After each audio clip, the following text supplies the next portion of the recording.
You are on the air and off the books with Beth Ann and Samantha, and today we are continuing with episode 3 of our Halloween murder mystery special, Partied to Death.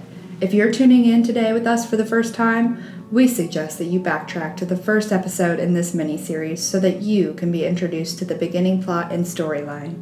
Remember, if you start here, there will be spoilers. Without further interruption, let us continue. We move into our next interrogation. Last week, Detective Sanderson interviewed our first suspect, Vicky Major, for the death of Kirby Beckham.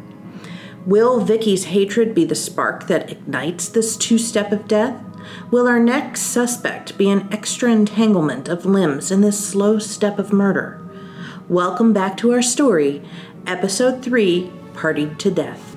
First off, what were you doing when Kirby died? Also, why don't you tell me about your relationship with Vicky? I know what you're getting at here, and all I can say is that I never even wanted to go to this dumb party. When Vicky called me, I couldn't miss the opportunity to help my friend. I was with my dad, helping him restock his truck when Vicky called me. I was surprised she even wanted to go herself. Parties aren't really our thing, you know. Did you leave the party at any time after you got there? How am I supposed to remember what I did every second of this party? There was a lot going on. It was really overwhelming. I just kept to myself. Went to the bathroom a few times and hung out with Vicky. I keep trying to tell you this wasn't my scene. I know I should have said no to her. Then why did you go if you were obviously so against it? Vicky was just trying to get me out of my shell, and she's been trying to break out and do new things.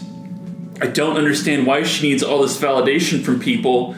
Who would want to be a Caitlin? Anyways, it just sucks that this was our first real party and taste of what it felt like to be cool and accepted.